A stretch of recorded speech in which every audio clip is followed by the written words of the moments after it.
इस वीडियो में मैं डिस्कस करने वाला हूं ट्राई हैलाइड्स के बारे में। ट्राई हैलाइड्स कैसे बनते हैं, कौन कौन से एटॉमिक ऑर्बिटल्स इन्वॉल्व हैं, हाइब्रिडाइजेशन क्या है और कौन से हैलाइड्स अनस्टेबल हैं नाइट्रोजन के, ये सारा चीज़ इस वीडियो के अंदर हम डिस्कस करेंगे। यहाँ पे देखिए, जो जनरल इलेक्ट्रॉनिक कॉन्फ़िगरेशन होता है वो होता है NH2NP3। तो यदि दो इलेक्ट्रॉन इसके अंदर हैं और 3 इलेक्ट्रॉन ये p ऑर्बिटल्स के अंदर हैं, और जब इनका हाइब्रिडाइजेशन होगा तब यहां पे 4 हाइब्रिड ऑर्बिटल्स बनेंगे, और ये चारों हाइब्रिड ऑर्बिटल जो है टेट्राहेड्रल के कॉर्नर के टुवर्ड्स होंगे। और जितने भी हाइब्रिड ऑर्बिटल हैं उनका शेप और एनर्जी दोनों आइडेंटिकल होगा, लेकिन डिफरेंस क्या आएगा? ओरिएंटेशन ऑफ ऑर्बिटल्स में। तो यहां यदि मैं नाइट्रोजन लूं और एक हाइब्रिड ऑर्बिटल के अंदर ये लोन पेयर, देखिए एक एग्जांपल के लिए मैं NF3 ले रहा हूं।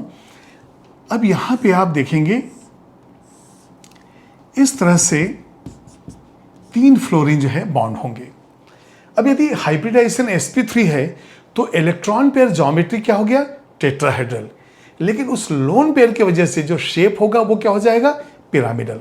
तो यहां पे electron pair geometry, electron pair geometry क्या हो जाएगा? टेट्राहेड्रल। इलेक्ट्रॉन पेयर ज्योमेट्री का मतलब हो गया, यदि लोन पेयर बॉन्ड पेयर सारा चीज मिला दिया जाए तो कौन सा शेप आ पाएंगे, कौन सा ज्योमेट्री आएगा? तो हो गया टेट्राहेड्रल। लेकिन अब इस लोन पेयर की वजह से ये देखिए, एक जो हाइब्रिड ऑर्बिटल इधर है उसके अंदर ये लोन पेयर ऑफ इलेक्ट्रॉन है। तो यहां पे अब हम लिखेंगे शेप। तो शेप क्या हो जाएगा? ये पिरामिडल। तो इस तरह से एक पिरामिड के अंदर नाइट्रोजन जो है एक वर्टेक्स के ऊपर हो गया, ये देखिए नाइट्रोजन है ये, और ये 3 फ्लोरीन हो गए, और इस नाइट्रोजन के ऊपर ये लोन पेयर ऑफ इलेक्ट्रॉन है। यदि ये लोन पेयर ऑफ इलेक्ट्रॉन देता है तो ये तो लीविस बेसिक हो जाएगा नेचर में।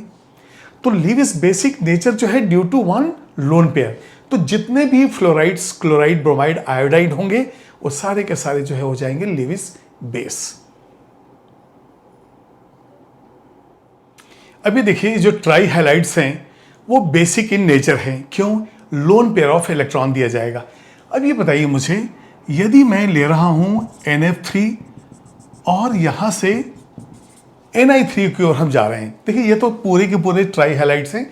अब हम इसके ऊपर डिस्कशन करेंगे। देखिए लोन पेयर यहां भी है और लोन पेयर यहां भी है। अब लीविस बेस तो सारे के सारे हो जाएंगे, लेकिन कहां पे टेंडेंसी इलेक्ट्रॉन देने की ज्यादा है वो हमें देखना है। यहां पे N 3 फ्लोरीन से जुड़ा हुआ है, ठीक है, लोन पेयर भी है, और यहां पे N 3 आयोडीन से जुड़ा हुआ है, यहां पे भी लोन पेयर है। तो बेसिक नेचर तो दोनों का ही है। तो एक फर्स्ट एंड लास्ट लेके हम कंपेयर करेंगे और देखेंगे कि ये बेसिक कैरेक्टर इंक्रीज हो रहा है, डिक्रीज हो रहा है। अब बताइए, नाइट्रोजन और फ्लोरीन में मोस्ट इलेक्ट्रोनेगेटिव कौन सा हो गया? फ्लोरीन। तो फ्लोरीन की वजह से ये इलेक्ट्रॉन्स को, जो शेयर्ड जो इलेक्ट्रॉन है, बॉन्डेड इलेक्ट्रॉन है, अपनी ओर खींचेगा। तो ये जो इलेक्ट्रॉन टाइटली बॉन्डेड हो जाएगा और इसको देना जो है थोड़ा डिफिकल्ट हो जाएगा। अब जब हम नाइट्रोजन आयोडीन की तुलना करते हैं तो नाइट्रोजन इज मोर इलेक्ट्रोनेगेटिव। ये पूरे इलेक्ट्रॉन जो है नाइट्रोजन अपनी ओर खींचता है, जिसकी वजह से ये लूजली बॉन्डेड हो जाएगा। इसका मतलब हो गया कि नाइट्रोजन की ओर ये मोर इलेक्ट्रोनेगेटिव, अपनी ओर इलेक्ट्रॉन खींचा तो रिपल्सन से ये इलेक्ट्रॉन इजिली दिया जा सकता है, तो ये मोर बेसिक हो जाएगा और ये हो जाएगा लेस बेसिक। इसका मतलब NF3 से Ni3 की ओर हम जा रहे हैं तो लीविस बेसिक कैरेक्टर इंक्रीज हो रहा है। तो यहां पे हम लिख सकते हैं लीविस बेसिक नेचर इंक्रीजेज। तो ऑर्डर लीविस बेसिक का क्या हो जाएगा?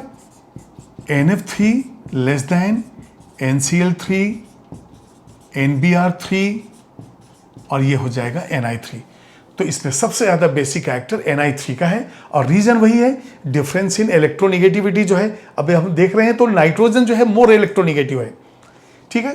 अब इसके बाद हम एक और चीज देखते हैं कि ये जो तीनों हैं ये अनस्टेबल है, जैसा पहले मैंने आपको बताया अनस्टेबल है। और यहां भी कारण क्या है, यहां पे डिफरेंस इन इलेक्ट्रोनिगेटिविटी ज्यादा है, यहां पे डिफरेंस इन इलेक्ट्रोनिगेटिविटी कम है, और साइज जो है ये आयोडीन का बहुत ज्यादा है। तो जैसे जैसे साइज बढ़ते जाएगा बॉन्ड जो है वो वीक होते जाएगा, ये अनस्टेबल हो जाता है। तो बेसिक नेचर का ऑर्डर, और इसमें स्टेबल ये है और तीनों अनस्टेबल हैं।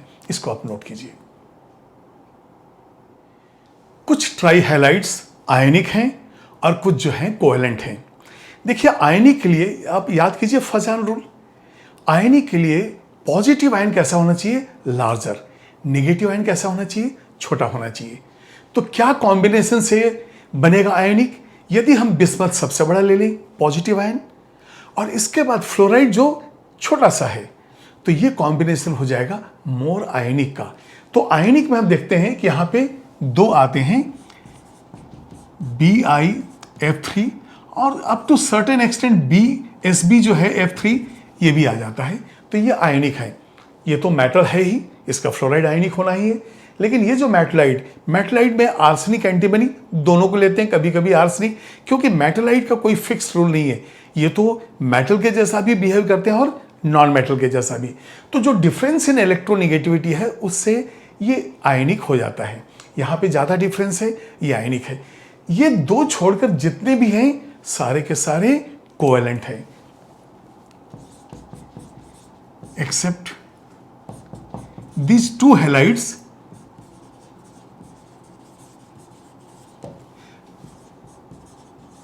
others are covalent in nature। और इसका डिफरेंस क्या है, ये डिपेंड करता है इलेक्ट्रोनेगेटिव डिफरेंस और size of the positive and negative ion. So यहां पे लिख सकते हैं ionic nature depends on size of the ions and delta En, difference in जो इलेक्ट्रोनिगेटिविटी है उसकी वजह से। तो ये आयनिक और बाकी हो गए कोवेलेंट। अब ये देखिए, जब हम लेंगे PCl3, AsCl3, जब ये क्लोराइड्स हम लेते हैं, इसके बाद आप SbCl3 भी ले सकते हैं, लेकिन यहां पे स्पेशली ये दोनों जो हैं, जब इनके अंदर लोन पेयर ऑफ इलेक्ट्रॉन है तो बेसिक जैसा तो ये काम करते हैं। तो लिविस बेस क्या है, लिविस एसिड क्या है? लिविस एसिड वो है जो इलेक्ट्रॉन पेयर को एक्सेप्ट करे, लिविस बेस वो है जो इलेक्ट्रॉन पेयर को दे। अब कई बार हम कंफ्यूज हो जाते हैं कि लिविस एसिड इलेक्ट्रॉन देता है या लेता है। इलेक्ट्रॉन पेयर की बात हम कर रहे हैं, तो देता है लेता है। बेस जो है वो डोनेट करता है या एक्सेप्ट करता है। तो इसके लिए थोड़ा सा लॉजिक ऐसा, थोड़ा कुछ भी उल्टे पलटे लॉजिक से हमें याद करना पड़ता है। तो जैसे मैं लिखूं A, लिखूं B, तो ये जो है एक्सेप्टर हो गया और ये हो गया बेस। तो A for acceptor, A for acid. जो एक्सेप्ट कर ले इलेक्ट्रॉन पेयर को वो कहलाएगा एसिड। और B को कैसे याद करें? तो देखिए बचपन में मैं B और D में बड़ा कंफ्यूज हो जाता था। टीचर बोलती थी आप लिखिए B, टीचर बोलेंगे यस B लिखो, तो मैं गलती से D लिख देता था। वो यहां पे काम आएगा कि B को यहां भी मैं जो है ये ले रहा हूं, एक्सेप्टर हो गया एसिड, तो बेस क्या हो जाएगा, ये डोनर। ये देखिए A मैच कर गया और बेस ये डोनर। इसका मतलब एक्सेप्टर एसिड, डोनर बेस। तो यहां से हम ऐसे चले गए और यहां से घूम के वापस आ गए हम।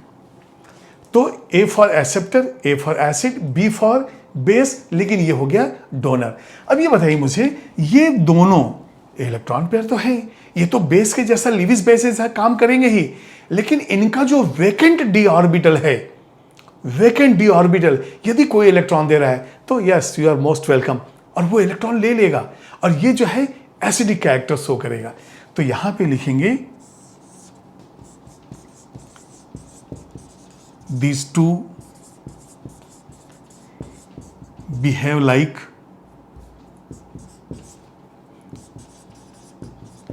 Lewis acid due to vacant orbital, यहां पे लिख देंगे आप due to vacant D orbitals, vacant D orbitals. तो ये बहुत ही इंपॉर्टेंट है ये कि ये जो है behave like Lewis acid due to vacant D orbital. देखिए बेस के लिए तो लोन पेयर है जो डोनेट कर रहा है, लेकिन यदि इसके पास वेकेंट ऑर्बिटल जहां पे हम एक इलेक्ट्रॉन पेयर लेके एकोमोडेट कर सकते हैं तो ये फिर लिविस एसिड के जैसा भी काम करता है। नेक्स्ट वीडियो में मैं आपको बताऊंगा हाइड्रोलिसिस ऑफ ट्राई हैलाइड्स, कौन कौन से प्रोडक्ट जो हैं बनते हैं इनके हाइड्रोलिसिस पे और कौन सा हैलाइड हाइड्रोलाइज नहीं होता है नेक्स्ट अपकमिंग वीडियो में।